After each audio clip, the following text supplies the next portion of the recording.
Assalamualaikum warahmatullahi wabarakatuh. Jumpa kembali dengan saya Abdul Rafiun di Abdul Rafiun channel yang membahas tentang materi matematika, persiapan tes CPNS dan persiapan tes P3K. Pada video kali ini yang akan kita bahas adalah tentang materi matematika, yaitu berkaitan dengan dimensi 3. Di mana yang akan kita bahas di awal ini adalah tentang kedudukan titik, garis, dan bidang dalam dimensi 3. Nah, sebelum kita membahas lebih jauh tentang kedudukan titik, garis, dan bidang pada dimensi 3 ini, alangkah baiknya kembali kita mengingat tentang konsep dasar atau konsep dari titik, garis, dan bidang. Ya, materi ini sebenarnya sudah didapatkan pada tingkat SMP. Nah, apa itu titik, garis, dan bidang? Nah, dimensi 3 itu terbentuk dari 3 elemen, yaitu titik, garis, dan bidang. Sekarang coba perhatikan gambar ini. Nah, ini adalah titik, ya. Ini adalah garis, ruas garis. Ini adalah bidang. Ya, ini adalah bidang. Nah, sekarang kita lihat pengertian dari masing-masing. Titik tidak memiliki ukuran. Biasanya dideskripsikan menggunakan tanda nokta, seperti gambar di atas. Penampakan titik menggunakan huruf kapital, seperti titik A, titik B, titik C, dan sebagainya. Nah, inilah yang disebut dengan titik. Ya, ini hanya deskripsi nota, tapi tidak memiliki ukuran. Apakah dia panjang, lebar, tinggi, tidak ada ya. Dia hanya disimbolkan dengan nokta atau titik-titik ya, ini seperti ini. Kemudian yang kedua, garis direpresentasikan oleh suatu garis lurus dengan 2 tanda panah di setiap ujungnya yang mengindikasikan bahwa garis tersebut panjangnya tak terbatas. Pada gambar di atas diwakili oleh garis G dan ruas garis RS. Jadi penulisannya boleh hanya menggunakan G, huruf kecil seperti ini, berarti ini garis G, atau RS ya, seperti ini, ruas garis RS. Nah, inilah garis yang hanya memiliki panjang dan panjangnya ini tak terbatas. Nah, yang ketiga, sebagai konsep dasar yang ketiga itu adalah bidang. Bidang adalah himpunan titik-titik yang memiliki ukuran panjang dan luas, sehingga dikatakan berdimensi 2. Bidang adalah luasan atau bidang datar dan hanya dapat dibentuk dari pertama 3 titik berbeda. 3 titik berbeda ini bisa membentuk bidang misalnya segitiga. 1 titik dan 1 garis, ya, 1 titik dan 1 garis, atau yang ketiga 2 garis yang berpotongan atau sejajar. Dan contoh bidang itu seperti ini. Ini bidang alfa ya, disimbolkan dengan alfa. Bidang alfa atau bidang KLM ya, KLM mewakili titik-titik yang di dalam ini ya. Jadi bidang alfa atau bidang KLM, itulah penamaannya. Oke, itu konsep dasarnya supaya memudahkan kita memahami lebih jauh tentang dimensi 3 ini. Nah, yang kita bahas di video kali ini sesuai judul kita tadi adalah kedudukan titik, garis, dan bidang pada dimensi 3. Nah, untuk itu langsung saja kita mulai. Setelah mengetahui konsep dasar ini, kita langsung mulai dari yang pertama, tentang kedudukan titik terhadap garis. Yang pertama,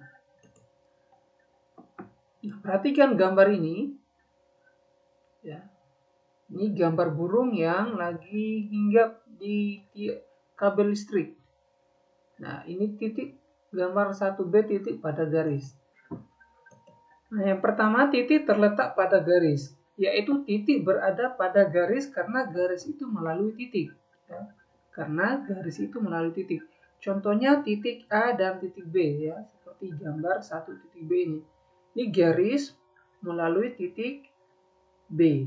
Ini garis yang melalui titik A, dinamakan titik terletak pada garis. Nah, yang kedua, gambar ini titik berada di luar garis. Ini ini gambar jembatan penyeberangan, di bawahnya ada lokomotif, ya, kereta yang lewat di bawah jembatan. Nah, jika ini kita ibaratkan jembatan ini sebagai garis, jembatan penyeberangan sebagai garis, dan lokomotif kereta ini kita ibaratkan sebagai titik, maka ini adalah salah satu contoh titik yang berada di luar garis. Jadi titik berada di luar garis karena garis itu tidak melalui titik. Contohnya titik Q. Contohnya titik Q ini. Nah, ini contohnya titik Q. Ya. Seperti itu yang kedudukan titik terhadap garis. Ya, jadi ada dua, titik terletak pada garis dan yang kedua titik berada di luar garis. Kita lanjut yang kedua, kedudukan titik terhadap bidang. Ya. Perhatikan gambar ini adalah gambar bola di lapangan. Nah, ini adalah gambar dua titik A dan B. Satunya berada di dalam bidang, satunya berada di luar bidang. Nah, titik berada pada bidang terjadi karena bidang melalui titik. Titik berada pada garis yang terletak pada bidang itu. Jadi ada dua, ya. Dikatakan titik berada pada bidang terjadi karena bidang melalui titik, atau yang kedua titik berada pada garis yang terletak pada bidang. Contohnya ini. Ya. Jadi seandainya lapangan itu adalah bidang, maka bola ini adalah titiknya. Jika bola berada di lapangan, berarti titik berada di dalam bidang atau pada bidang.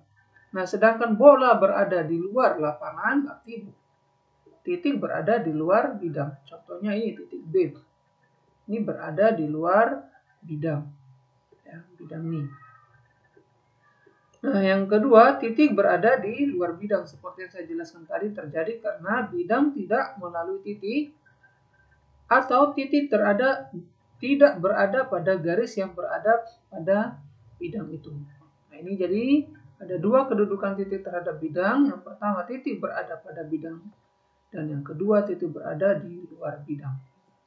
Lanjut yang ketiga, kedudukan garis terhadap garis dan bidang. Ini saya bahas sekaligus kedudukan garis terhadap garis dan bidang. Nah, kemungkinan kedudukan garis terhadap garis adalah berimpit, berpotongan, sejajar, dan bersilangan. Jadi ada 4 untuk kemungkinan kedudukan garis terhadap garis, yaitu berimpit, berpotongan, sejajar, dan bersilangan. Kemudian kedudukan garis terhadap bidang adalah ada 2, berpotongan atau sejajar. Nah, contoh soalnya, perhatikan kubus ABCD EFGH berikut ini. Ini saya langsung pada contoh real di dimensi 3-nya. Ini kubus ABCDEFGH-nya. Pada gambar kubus di samping, kedudukan garis EF. Ya, berarti fokus kita di garis EF ini. Karena yang akan kita bahas adalah kedudukan garis terhadap garis dan kedudukan garis terhadap bidang. Jadi kedudukan garis EF kita lihat dulu berdasarkan kedudukan garis terhadap garis. Maka EF itu berimpit dengan garis E aksen F aksen. Nah, saya coba kasih garis di sini ya. E aksen F aksen.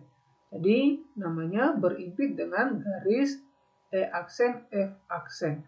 Jadi EF berimpit dengan garis E aksen F aksen. Yang kedua, berpotongan dengan garis. Nah, EF ini berpotongan dengan garis EH, titik potongnya di titik E, FG, titik potongnya di titik F, kemudian BF, titik potongnya di titik F, dan AE, ya, titik potongnya di titik E. Itu yang kedua. Yang ketiga, sejajar. Sejajar dengan garis. Jadi EF ini sejajar dengan garis AB, CD, dan GH. Ya. Sejajar AB, CD, dan GH. Oke, lanjut. Yang bersilangan. Bagaimana yang bersilangan itu? Nah, bersilangan dengan garis AD, ya, dengan garis AD, BC, ini bersilangan, ya, jadi tidak pernah berpotongan dengan garis EF ini. Walaupun sudah diperpanjang, tapi tidak akan pernah berpotongan atau bertemu dengan garis EF ini. Jadi bersilangan dengan garis AD, BC, kemudian CG, ya, CG, DH. Jika saya buat garis baru lagi di sini, BG dan AH. Jadi tidak akan pernah berpotongan. Walaupun ini kan hanya gambar saja, tapi kalau di dimensi 3-nya dibuat secara realnya, ini garis AH dan EF ini tidak pernah bersentuhan atau berpotongan atau berimpit. Jadi namanya bersilangan. Oke, sekarang kepada bidang, ya, kedudukan garis terhadap bidang. Terletak pada bidang EFGH AB, ya, EFGH. Jadi EF ini terletak pada bidang EFGH, kemudian ABFE. Jadi garis EF terletak pada bidang EFGH, selain itu terletak juga pada bidang ABEF.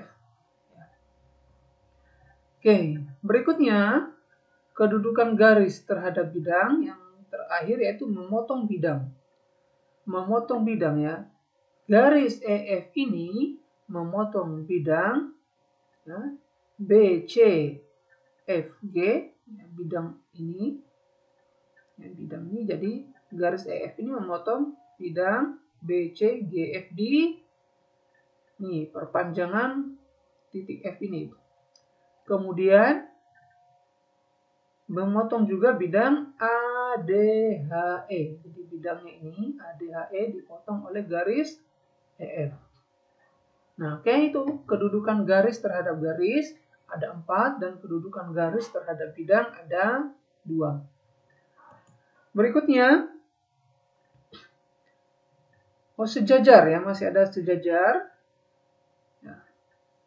Sejajar dengan bidang ABCD, ya, ABCD dan CDHG. Jadi EF ini, garis EF ini sejajar dengan bidang ABCD, kemudian bidang CDHG, ya, sejajarnya CDHG, ya, CDHG. Jadi garis EF ini sejajar dengan bidang ABCD dan CDHG. Yang keempat, yang terakhir tentang kedudukan bidang terhadap bidang. Kedudukan bidang terhadap bidang, ya, kedudukan bidang terhadap bidang lain yaitu berimpit, berpotongan, dan sejajar. Nah, dua bidang saling berimpit, ya, bidang 1 dan bidang 2 misalnya ini, apabila setiap titik yang terletak pada bidang 1 juga terletak pada bidang 2. Atau sebaliknya, setiap titik yang terletak pada bidang 2 juga terletak pada bidang 1. Ini maksud dari dua bidang saling berimpit. Dan yang kedua, dua bidang berpotongan apabila terdapat garis perpotongan bidang, yaitu garis persekutuan yang merupakan bagian dari kedua bidang. Dua bidang berpotongan apabila terdapat garis perpotongan bidang. Ini yang saya tebalkan, garis perpotongan bidang. Jadi perpotongan dua bidang itu berupa sebuah garis. Yang ketiga, dua bidang sejajar apabila tidak ada satupun garis berpotongan bidang dari kedua bidang tersebut. Dua bidang sejajar apabila tidak ada satupun garis yang berpotongan bidang dari kedua bidang tersebut. Contoh soal, nah, perhatikan kubus ABCDEFGH berikut ini. Ya, pada gambar kubus di samping bidang EFGH, berarti fokus kita di sini EFGH. Nah, berimpit dengan bidang EFG.